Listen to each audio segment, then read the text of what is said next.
said whatever you wanted to say on Instagram or social media, or went live and just posted that very vulnerable, scary post, what would it be like if you didn't feel fear? And then tell me why. Like, why would your life be different if you didn't have fear? And what kind of results would you have in your life if you didn't experience fear?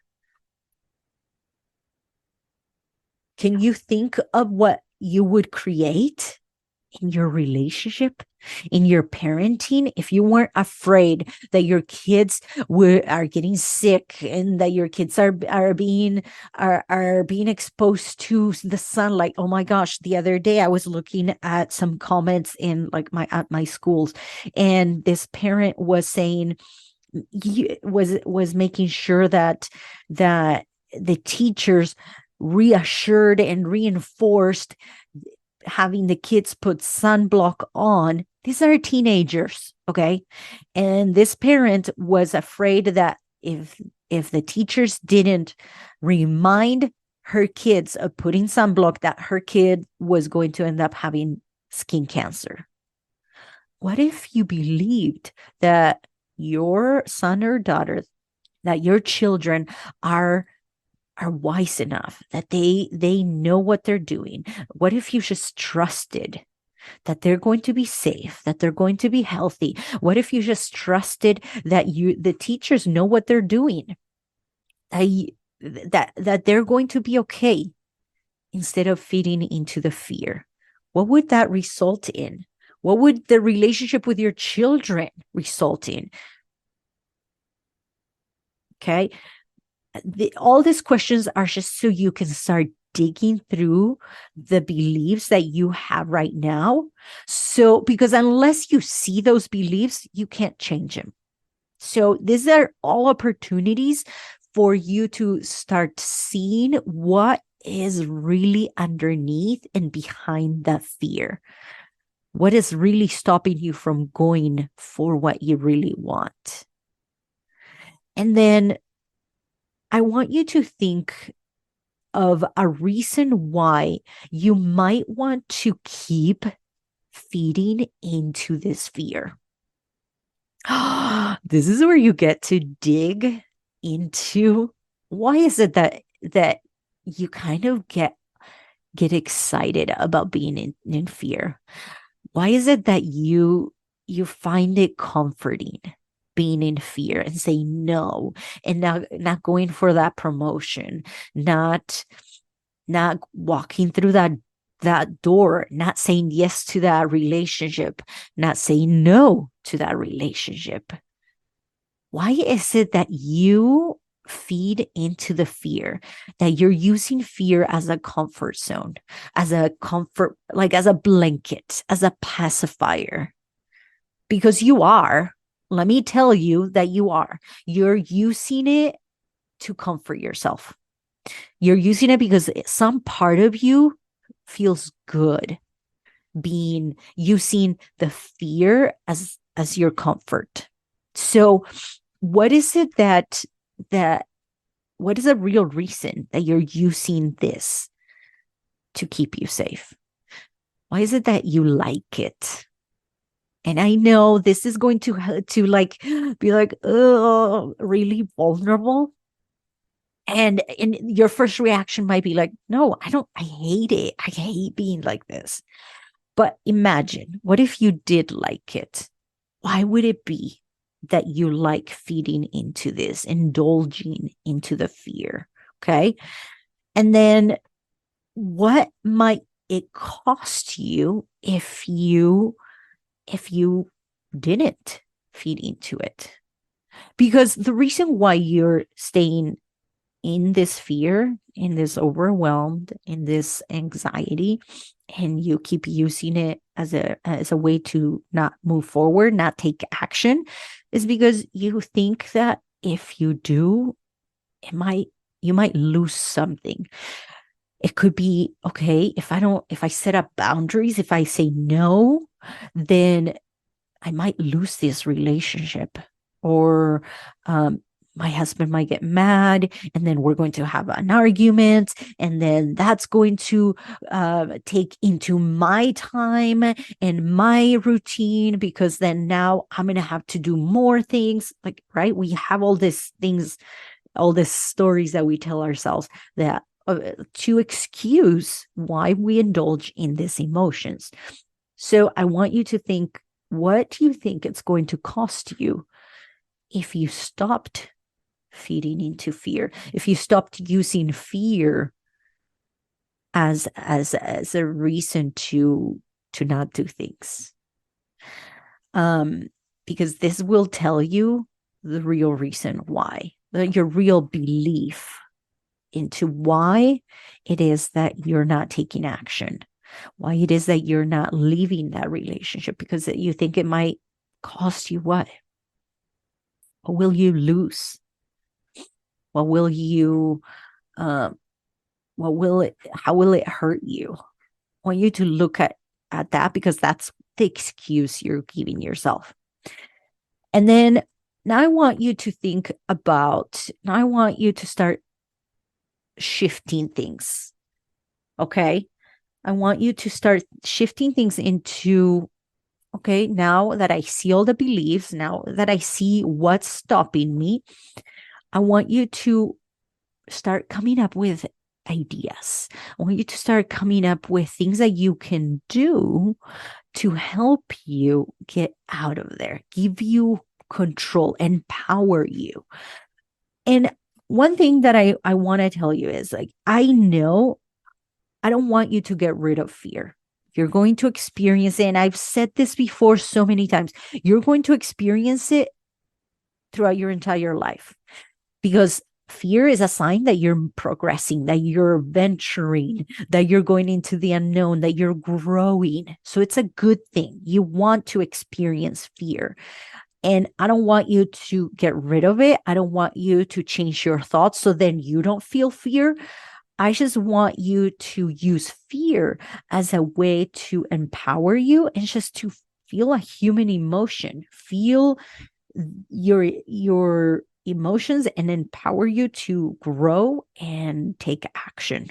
So what I want you to think about, the worst thing that can happen when you face your fears. What's the worst thing that you can happen? Because I know that you can use this as an opportunity to figure out all the obstacles that you think you have and come up with solutions to every single obstacle. This can be a way for you to, instead of being the victim, become a creator and a problem solver. So think about what's the worst thing that can happen, because that is the obstacles that your brain is giving you. What's the worst thing that you can happen if you just stopped feel like giving into fear and overwhelm and anxiety? And then come up with a solution. How would you solve that? What would be your way to solving it? And I don't know is not an answer. Okay. This is not where I want you to put I don't know. Now, the next question I want to ask is, what would it feel like in your body to just allow fear without indulging in it? Okay. If you were to just take the action and feel the fear, I don't want you to tell me your thoughts about it. I want you to describe in detail, like, what would it feel like in your head if you were to just let fear be in your, like, present? What would it feel like in your hands, in your arms? What would it feel like in your throat? Usually fear for me is in my throat. How would it feel like? Can you describe it to me? How would it feel on your, like, in your chest, in your legs? This is an opportunity for you to purposely experience it, so you know that there's nothing other than just a sensation in your body. That's it.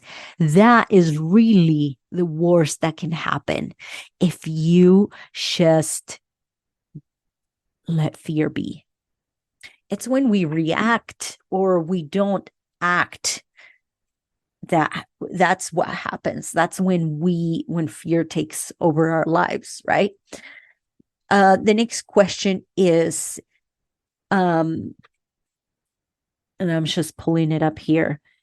When you think about this feeling and everything you have done to avoid feeling fear, to avoid feeling this big feeling, because I know you've been doing things. Like, what is it that you've been doing? Okay. Is it eating? Is it shopping?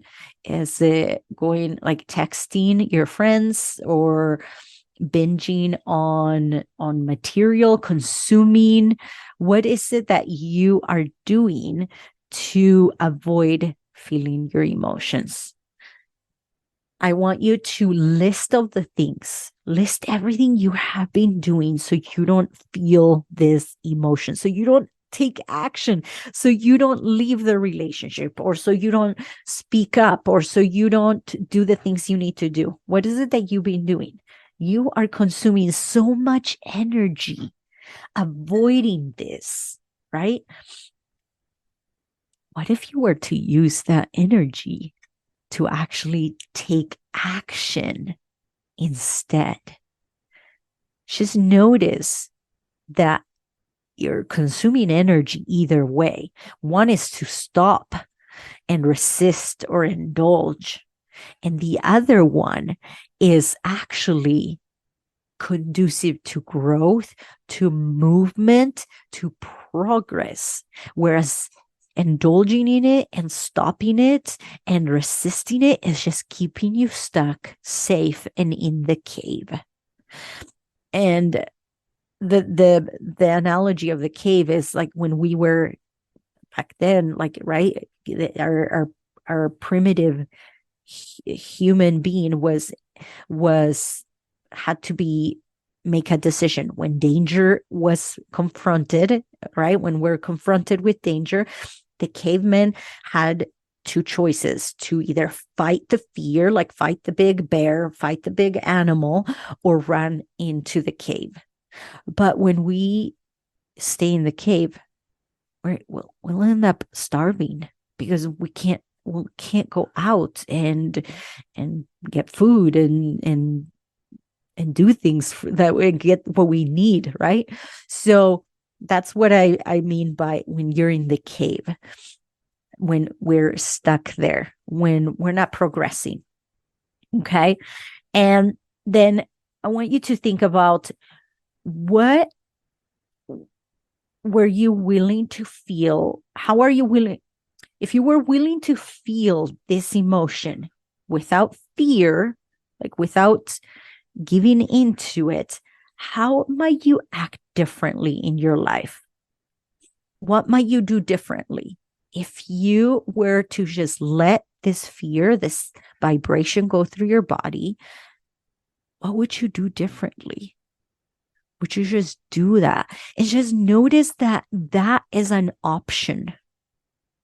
This is the opportunity for you to notice that you have a choice to stay in the cave or get out, confront your fears, take massive action, and do what it is that you've been called to do. Do what it is that you know you need to do to move forward. I told this to a client the other day. I was like, okay, you know that either way is hard. Right now, you indulging in the fear, indulging in the victim mentality is freaking hard. You hate it. It is, and you procrastinating and avoiding taking action, it's just keeping you stuck in the same place, right? She's like, yes, okay. So if you were, that's hard, you hate it, but you taking action and moving forward is also hard and scary and vulnerable. But at least you're trying something, you're taking action. And what I always say is like, God can't give you what you want if you don't take action. God will